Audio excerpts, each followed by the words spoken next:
with our Case Notes webinar.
Okay, I think we'll get started. So again, this is Dina Sandos from Council of Senior Centers and Services, and welcome to Get Right to It, Writing Good Case Notes.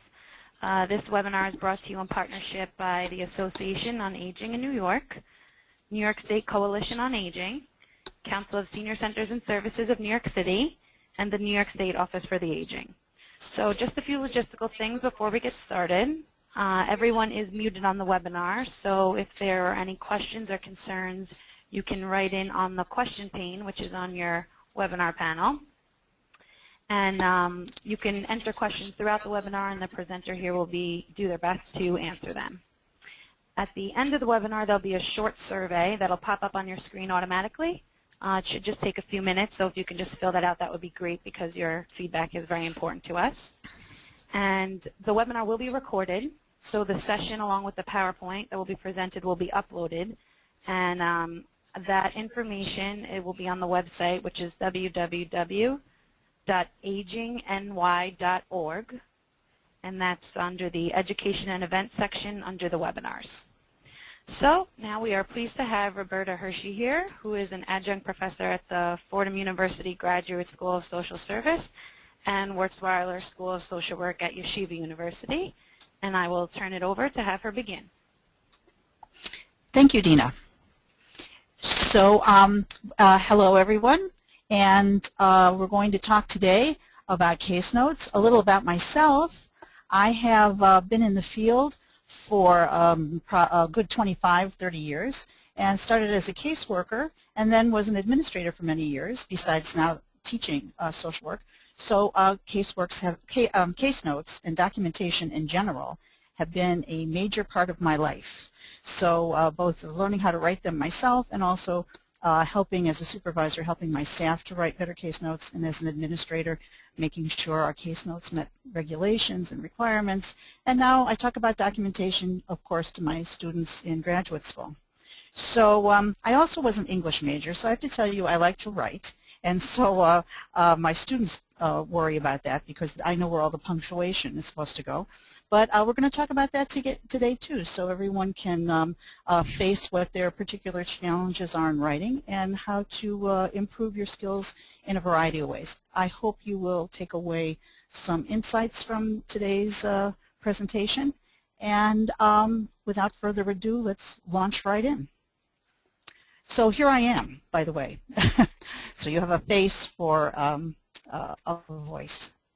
So this is our agenda today. We're going to talk about, first of all, why do we even need to do this, write case notes?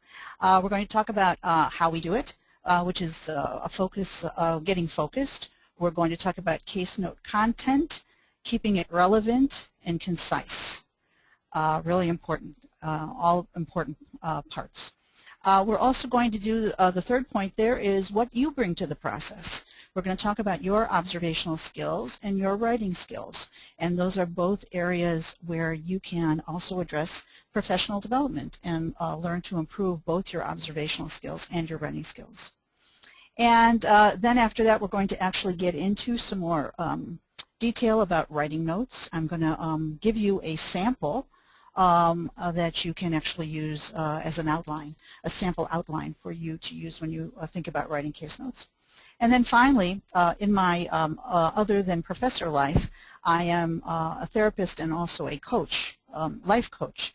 And so I have come to appreciate the power of coaching. And so I want to help you become your own case note coach so you can coach yourself through getting this part of your professional life both under control to improve your notes and to improve how you manage your notes, and also just generally feel better about aspects of your job. So let's start. Why do we need to do this? Usually probably workers say, why do we need to do this anyway? Oftentimes there's a split between the documentation and seeing clients, that seeing our clients and working with our clients is seen as the most important thing. And I'm going to ask you to reframe that for this discussion, that documentation is equally part of everything we do with our clients. So the first thing is, the reason is that we do it for ourselves and our agencies. It's a professional responsibility and it's part of professional development. You may not know this, but case notes have virtually always been written. The first case notes, the oldest case notes that I know about go back to like the 1890s. There were two organizations. There was the Settlement House movement. We still have settlement houses in New York City. And there was something called the Charity Organization Society. And they had something you might have heard of called friendly visitors, who would go out and visit poor people in their homes and see about referring them for different kinds of benefits and services. And so we have case notes that actually go back to 1890. So there is a historic place in human services of writing case notes about working with clients and the details both in terms of observation as well as in terms of the kinds of services that were provided. I'm sure you've heard before that this is a permanent legal record of activities. These documents can actually be subpoenaed for court, and so they have to be written in a way that would be acceptable, and they are therefore a very serious document that we are engaged in writing.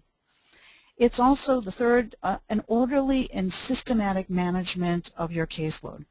I often think about, like, how would you feel if you went to the doctor and maybe you're lucky and you only go once a year for your annual checkup. And if you go to the doctor and he looks at you and he says, okay, so what did we talk about a year ago? How were you then? Fill me in. I've actually had an experience with a client being told by a psychiatrist, did I prescribe the red pills for you or the blue pills for you? Think how that feels to be with a professional who doesn't remember or has no record of how they treated you or how they took care of you in the past, or what you talked about or what your concerns were. So it is an orderly way of keeping track of what's going on with our cases. Of course, everyone knows this statement. If it isn't written down, it didn't happen, and we all do feel strongly about that, which is why we're meeting today to talk about this. And finally, case notes are a tool used to reflect on our service delivery and to learn and improve our services. So it should actually, like the case notes that when you go to graduate school, you actually use case notes oftentimes from old case notes to study from in certain classes. Well, similarly, even when we're working with our cases, to reflect back on our case notes and to see if we were on point or if we missed something or if we should have done something, they can be a tool that helps us reflect. This is the age of accountability. And what does that mean? It means that in our society, every dollar spent, whether it's government dollars or whether it's philanthropic dollars through foundations or donors, every dollar that supports the work we do must be accounted for. And not accounted for just by budgeting, like how much did we spend? That's important too. But most importantly, did we make a difference? Did we actually do anything for this individual? Are we helping our clients to have a better quality of life or attain their goals? So that is one of the that is the most important thing at this point in time, which in the age of accountability. So for our funders, and again, our funders are usually government funding and foundations. And by the way, government funding comes from all of our tax dollars, so I think all of us would agree that we would like our tax dollars being spent well as also. So a case notes capture these important factors that funders need to know. Funders actually demand to know that the services we offer match what the client's needs are, so that there's an appropriate match there, that the programs are performing as expected. When we write proposals or we receive money from foundations, our agencies make a commitment to do provide certain services and to even a number of services that we would provide or a number of clients that we would see. So are the programs performing as expected? The next question would be, are our programs cost efficient and cost effective? So by cost efficient, you know, that means that we aren't wasting money in terms of the actual services we're providing. And then cost effective means that the money actually leads to the services that actually lead to the changes for the client's well-being. And again, the final, you know, what sums it all up is that we have to prove to our funders that our programs produce results. And that is a major part of what case notes contribute to. So we also do it for our clients. It's part, and here's where I'd like you to really rethink and try to reframe it, that it is actually part of our service to them. Writing effective case notes is an extension of our delivery of service. And when you think about it, like when I gave you the example of how would you feel if you went to the doctor and he or she didn't remember what you came for before, this reflects respect for our clients and the issues they're dealing with. And we know all of us who work in human services are working with people who have really profound issues that they're dealing with, and this reflects our respect for them. It also acknowledges our responsibility to them. We are their service provider. We are an important person to them. Think of it this way. You may have a caseload of whatever number. I remember my first caseload was 35 people with chronic mental illness. That was my caseload. They were a caseload to me, and of course they were individuals, but they were all of them were my cases. But for each and every one of them, I was their caseworker. Just like for you, for each and every one on your caseload, you are their case manager, their only case manager. They don't have other case managers, they have you.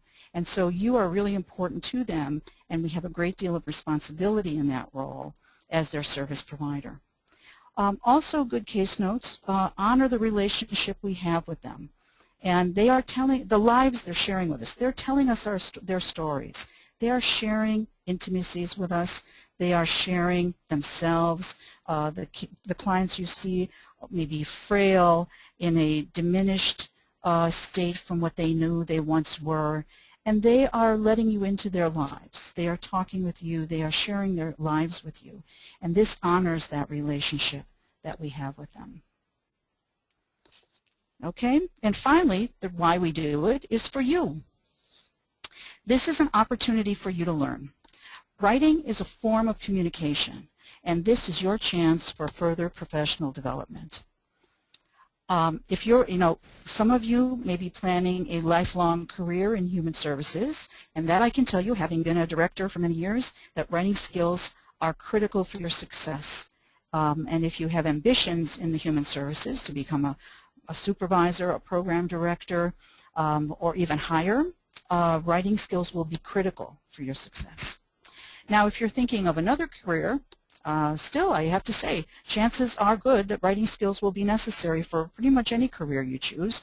I suppose there might be things like retail, where there's a limited amount of writing necessary, but most careers do require writing skills. And finally, you may be aware of this yourself from our recent years of financial difficulty in our society and the jobs that have been lost. The world of work is demanding increasingly higher levels of competence, and writing skills are increasingly going to be expected. I heard today the mayor of Chicago speaking, and in Chicago they are aiming for 100% college readiness in their grammar and high schools. And this is the way our society is moving. And so writing skills are going to be expected again pretty much in any job that you do. All right, how do we do it? So if you see that picture there on the PowerPoint slide, that is a administrator having a headache.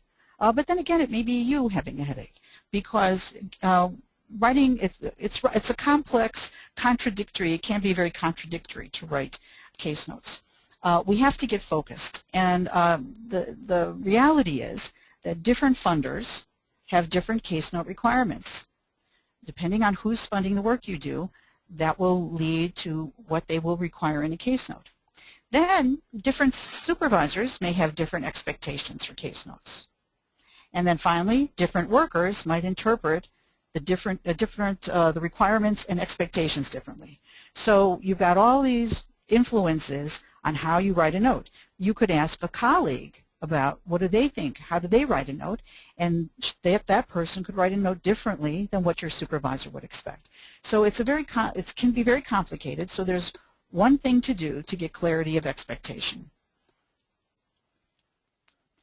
You start by getting this clarity by talking to your supervisor. You start by getting clarity regarding the requirements and expectations of your case notes, because again, the funders will make clear what the requirements and the expectations are in the case notes, and so you will be able to get this information and probably are trained initially to meet those requirements. But if we're starting fresh with a new ambition to improve your case notes, start by reviewing your case notes with your supervisor to determine the specific content, first of all, the specific content you are to include. What is the content? What are you supposed to cover? You want to ask about the format. Some case notes are written as like a long short story. Others are written in the form of bullets. Others are written in paragraphs. So you want to know from your supervisor, what is the format? What is the expectation of the length of the note? Should it be a paragraph? Should it be a page? Should it be a page and a half? Again, that will be determined usually by funding input from the funders. So all of these questions are what we refer to as the structure of the case note. So you first want to be able to review your case notes with your supervisor to make sure you know what the structure is. Then what I always suggest people do is create an outline for yourself as a tool to actively use when you write your notes. This is not like an outline you just do and put aside. This is something you're going to use all the time when you write your notes. And I'm going to give you a sample outline in a bit after we go through a few more slides of material. So I think you're all familiar with what we call general case note content, basic information, the client identifying information, the worker identifying information, the date of contact, depending on your requirements of your agency, perhaps the time and the place where you met them, the type of contact, is it an assessment, is it an ongoing contact, is it completing paperwork. Again, you would, I mean like application forms when I say paperwork. If that's what your focus is, again, that would be something that your agency would determine with you whether that is a necessary item to put on your basic content. Then we have just the general concepts of the content that, when we write the general description of the visit or the interview you have with a client. So case notes generally should reflect on some form of service plan. There's some plan of what you're supposed to accomplish with this client. And in the note that you write, you need to reflect back and write about the goals of the service plan. And you address those goals that are established for the client. By addressing them, you will address the progress towards the goals. What steps, for example, if you're helping somebody get onto Medicaid, what steps did you take? And what's the progress? If that's the goal, what's the progress towards getting there? Then you discuss your concerns if there's any lack of progress. Why is there a lack of progress? What obstacles got in the way of progress towards those goals? And you write about what those obstacles are. And then finally, you need to discuss what are generally all notes discuss. What are the next steps, again, towards reaching the goals or towards moving the obstacles out of the way or dealing with the obstacles. Those are general content concepts that you generally find in virtually all notes. So here I give you a sample case note outline. So you would start with the case manager or caseworker's name, your name, the date of the case note, the date you're writing that case note. Again, keep in mind these are legal documents, so you got to be truthful on all this stuff. Client's name, the date of your visit or the session you had with your client. Then you have a paragraph that is the observation. What did you see when you came into the client's home? If this is a first-time observation, that will be different from a follow-up observation because, for example, the first time you saw the individual, you may have come to her home, an elderly woman who was well-dressed and smelled from hairspray or talcum powder, and her home was in order. She was wearing a dress with an apron. She was even wearing an apron. That might be what you see one time. When you come back a month or several months later, you may see that she is not dressed the same, that this time she may be unkempt or even dirty or in her nightgown, barefoot as opposed to wearing shoes, things that indicate to you that there's been a change in her well-being. Observation is very important, and I'm going to go into it in more detail because observation really gives us a sense of the client's well-being. Before they say a word to us, before we say a word, before we ask one question other than perhaps saying hello, what we take in with our observation says so much about the client's well-being. And this is the paragraph that actually you should try to capture the uniqueness of your client. I mean, you might have, 6 people that you're working with them around issues of Medicaid. And so maybe the issues are the same, but these are all separate individuals, and the case notes should definitely read as though these are separate and distinct individuals. And in the observation portion, that is a big area where you can actually capture the uniqueness of the clients, both from, especially in a home visit, both from their presentation to you, and that includes, the first time you met her, she was smiling and happy. The second time when you came to the house, she didn't talk much and she looked sad. Things like that. You capture the whole picture that you see around her.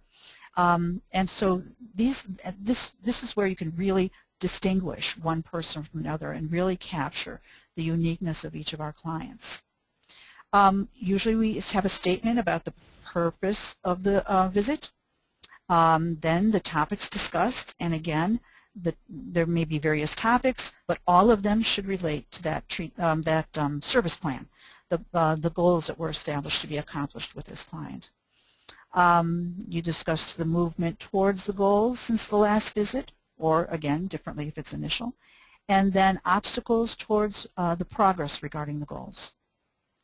At the end, you would do a brief summary where you would also, you would sum up briefly how the interview went, how the interaction went, and then you would list next steps. What are you going to do next with this client, or what is the client going to do next until your next visit? And oftentimes we even add when we're going to visit again. Now, I'm offering this to you as a sample. Again, this is just a sample. It isn't to replace anything you have from your agencies. In fact, I would suggest you work with your supervisors, and for any supervisors there, if you find this idea useful, that you should work with your staff to create your own outlines that are relevant to the grants, the expectations and requirements of the grants that you're fulfilling with the work you're doing. Okay, so that's the outline. Moving on. Keeping it relevant. This can pose a challenge.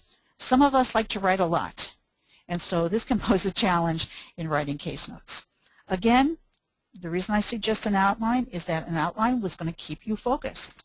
It's going to keep you remembering what you're supposed to write about, and will help you not write about things you shouldn't or needn't include. So you start by staying focused on the content outline that you create for yourselves.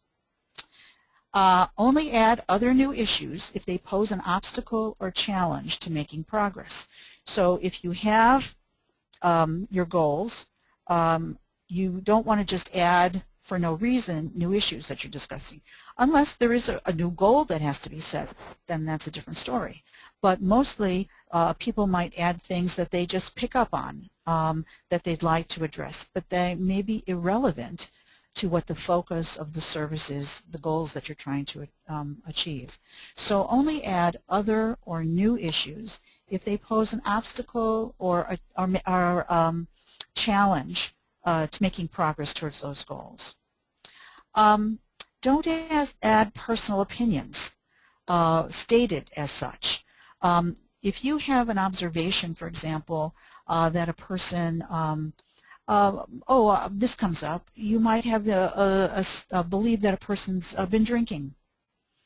You have to be very careful about how you state these things, because you can't really know that. What you do know is what you see. What you do know is what evidence you have. So you want to add things like, because there are medical conditions that can appear to be drinking, and so that's why we want to be careful with opinions about things like that. So, but you would know if a person is speaking to you in a slurred fashion, if a person has a hard time walking a straight line from the door to their chair to meet with you. Again, you can tell that could be other things, especially with the elderly. If you see cans of beer or bottles of wine, you could put that in, because it might be an observation that is relevant. And so you want to be careful about personal opinions. You always want to be able to give facts and or observations to back them up. The key words, there's key words here.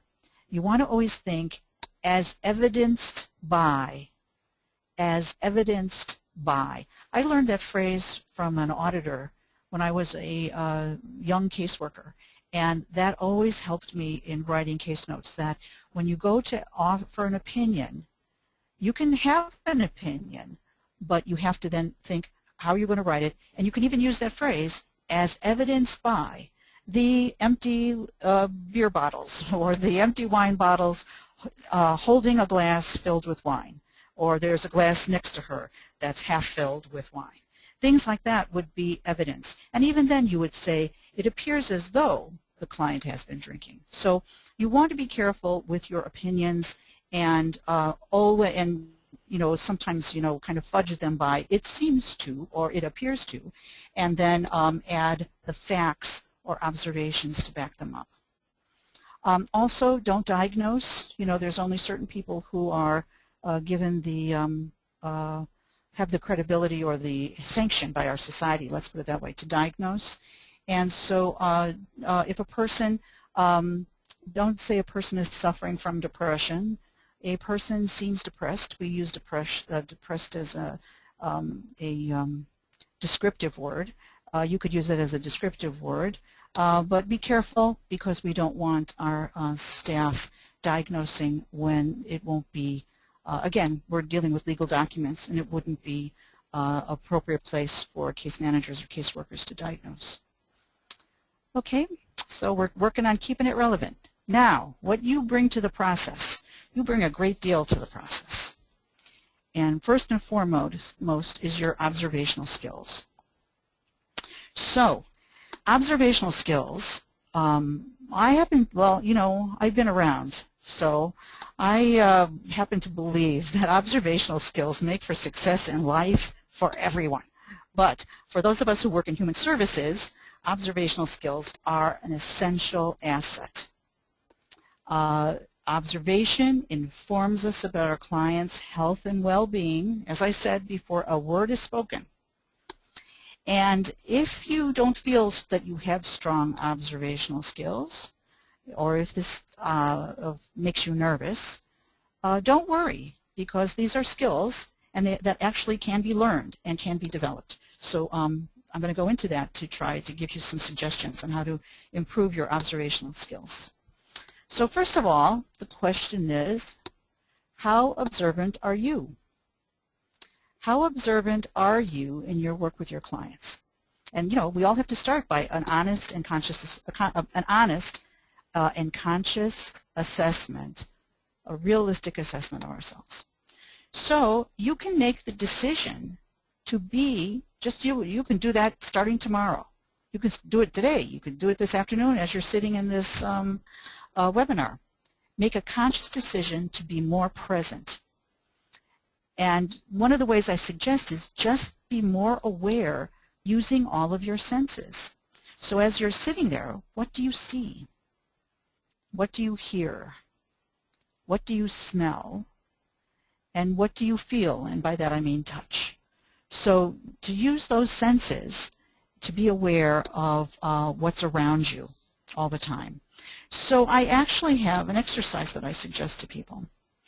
So and again, I would really encourage you, if you feel your skills are not as strong, observational skills, to do this. You could go to a food court in a mall, or you could sit at Starbucks and do this. You observe, go to a public place and observe a person sitting there in the public space. And write down what you see. So first of all, there's the big picture. Just take a kind of surface look. What do you see? Write down, with no careful scrutiny, just write down what do you see. What's the person doing? Are they reading a newspaper? Do you, it's a man, it's a woman, what age do you think they are? Oh, how's their hair? Just the big picture. Then you get into that after you do that, and you think you've captured the big picture, now pay attention to the details. What details can you find to add to the big picture? Can you see, if it's a woman, is she wearing nail polish? If it's a man, are his nails dirty? Oh, is it somebody who bites their fingernails? If you sit close enough, you could see that. If it's a woman and they're wearing makeup, how does their makeup look? Is there some way they're sitting that looks awkward, or aren't they uncomfortable? Or how are their shoes?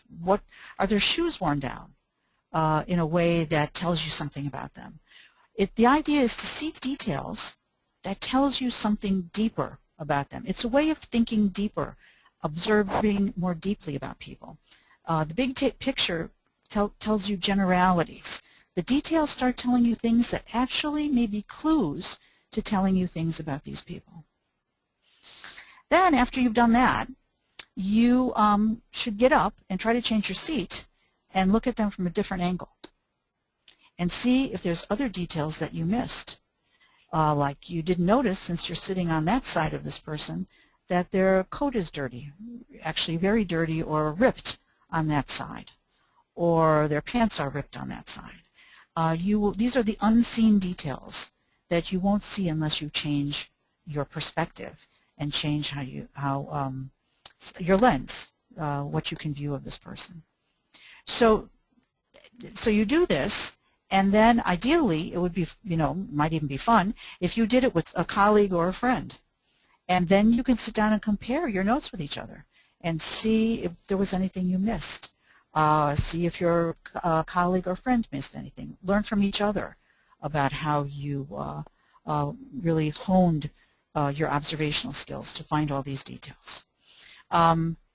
You can do this in your life. You can pay more attention to your home. There's an exercise where an example would be next time you go home, when you go and you put the key in the door and you're going to enter your apartment or your house, stop a moment and think, What if you were a detective entering this apartment for the first time? And as you walk through the apartment, you look at things, and you smell things, and you hear things, and you can touch things. And what does this say about you? So these are all things to do to encourage you really expanding your observation skills. Now, the other thing you bring that's important to this process is your writing skills. Again, I won't belabor the point about the importance for human service workers, and it relates back to that very first question about why do we need to do it. Now, the other thing is this: competent writing, just like competent speaking, competent writing reflects very positively on you. Again, in the world of work, that is like an unconscious system of points to the better you get, the better you can speak, and also the better that you can write. And by the way, when I talk about competent writing, I'm not talking about creative writing. Nobody's expecting you to write like a author writing a book. We are talking about competent writing, which just means correct and clear, and I'll get into more detail about that. And again, writing, no matter how long you've been out of school, writing is a skill that can still be learned and developed if you have challenges in terms of writing. So, the way most people who want to be writers learn to write is by reading. So, read to learn to write. If you're a reader, you're lucky. Take the time to explore the writing of whatever it is you read. If you read books, novels, if you read magazines, I don't care if you read comic books. Anything you read, pay attention to how it's written.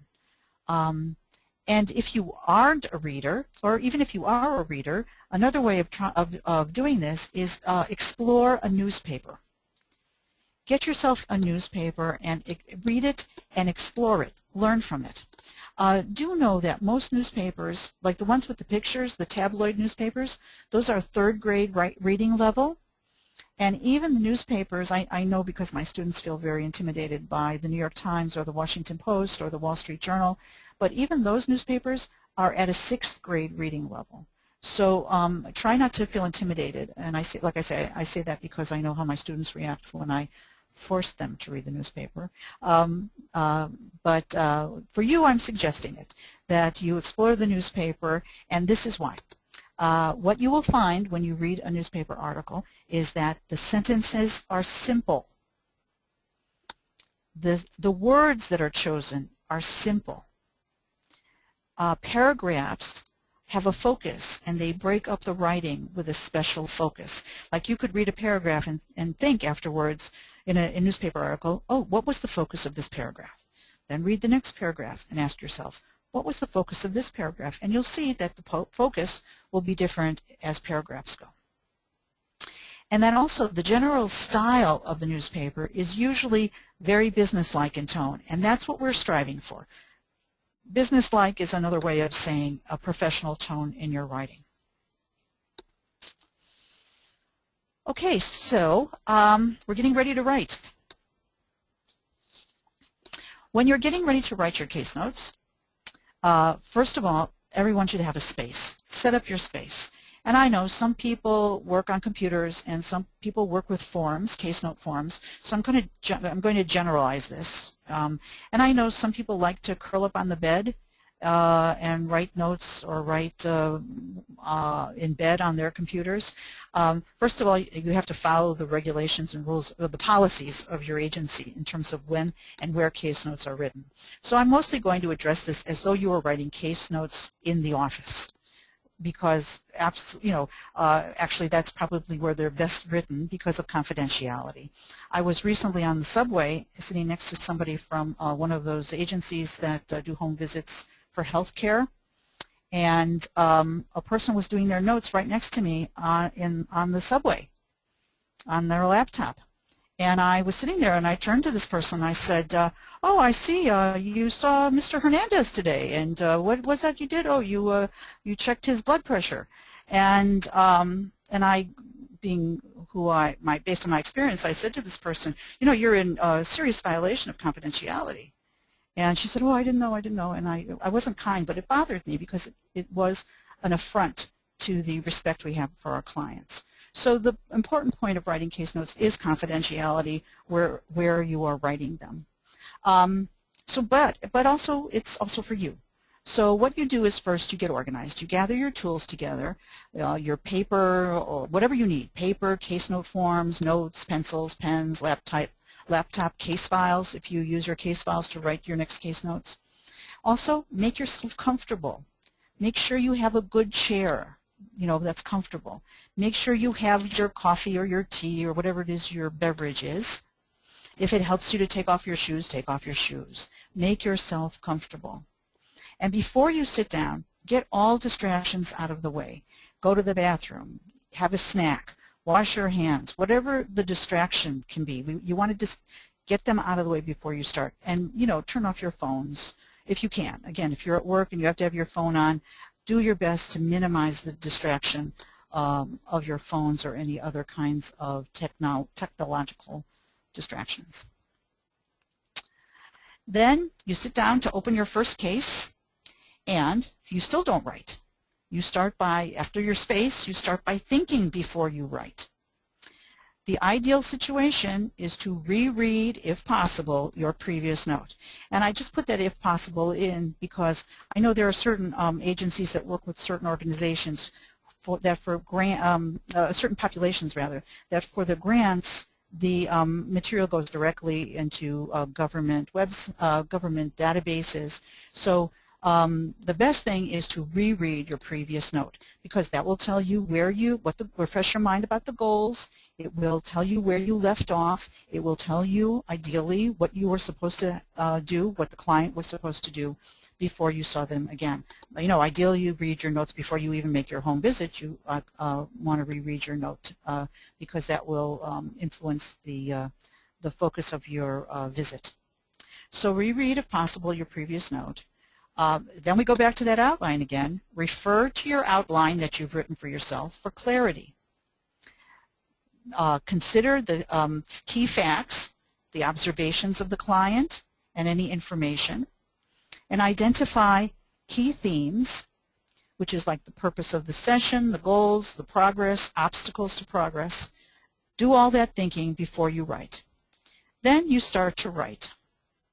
You refer to your outline and you follow your outline. You write short paragraphs, brief sentences. Please choose simple words.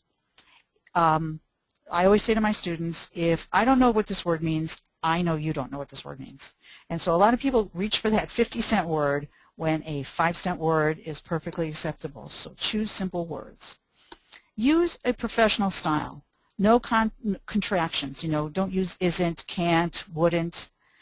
It's not supposed to be chatty. It's supposed to be serious sounding, business, you know, again, with a business tone.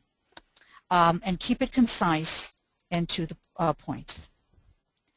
Some common writing challenges are, first of all, punctuation. From my experience, I think people have a problem using commas correctly. So, you know, read along with me and see if any of these challenges resonate for you. Correct use of commas. Then also, people will put in all kinds of extraneous punctuation when they don't have to.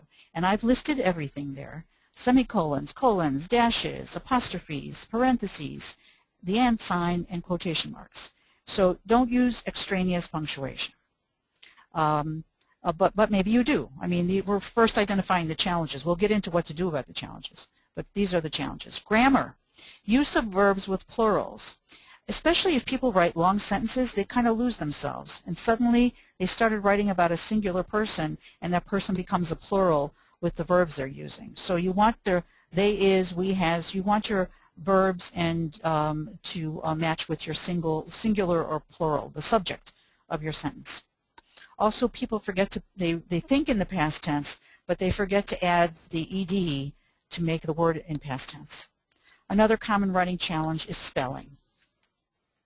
More complex writing challenges are word choice, using the correct words to convey the idea. So word choice is a more complex. Syntax is another one. That's the order of words. Sometimes I'll read things and it won't make sense because the words are in the wrong order. It is a challenge for people for whom, oftentimes for whom English is not their first language. Syntax will be a challenge for them. So working on syntax is important, the order of the words and phrases to create a well-formed sentence. And semantics is another one. That's the meaning of the phrase, the sentence, or the paragraph. So that's like, you know, write your paragraph and just from a semantic point of view, make sure it really says what you want it to say. And sometimes that's hard to know because sometimes you need somebody else to read it to make sure you're really saying what you mean, what you really wanted to say. It's not an unusual challenge for people to write things and it means something different than what they really wanted to say. Now, to face the spelling grammar challenge, use your computer function. Don't let anything leave your computer without running it through spell check and grammar. Learn to write with a dictionary on your computer. I have mine right there on the desktop so I can look all the time. I am not a good speller, and I'm an insecure speller. So even when I spell words right, half the time I'm checking them out anyway because I'm insecure about it. So be insecure so you're checking it all the time. Learn to write with a computer, with a dictionary on your computer and make it easily accessible, or buy a dictionary. If you're writing longhand, buy a dictionary and keep it on your desk. And when in doubt, look it up. If you're writing away and you come to some word that's not your usual word that you use when you're talking, that's a special word. So it's, definitely, if you're using words that you don't usually use when you're having a conversation, especially look those up and make sure you're spelling them right and even using them right. Now, for grammar, syntax, and semantics, one of the ways you can try to improve your writing is that once you've written your note, read it out loud and pay attention to while you're reading it out loud. So that way you can try to catch the errors in grammar and the word order errors. You can also determine if the phrase or sentence captures what you really meant to say when you stop and read it out loud. And then also, when you read it, stop whenever you've got the punctuation so you can see if you've used too many or not enough commas or periods.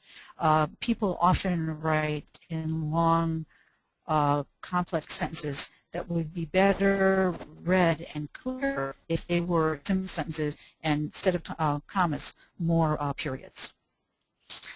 Now, a word about punctuation is this. The only way to tackle this challenge is to get a book and learn about punctuation.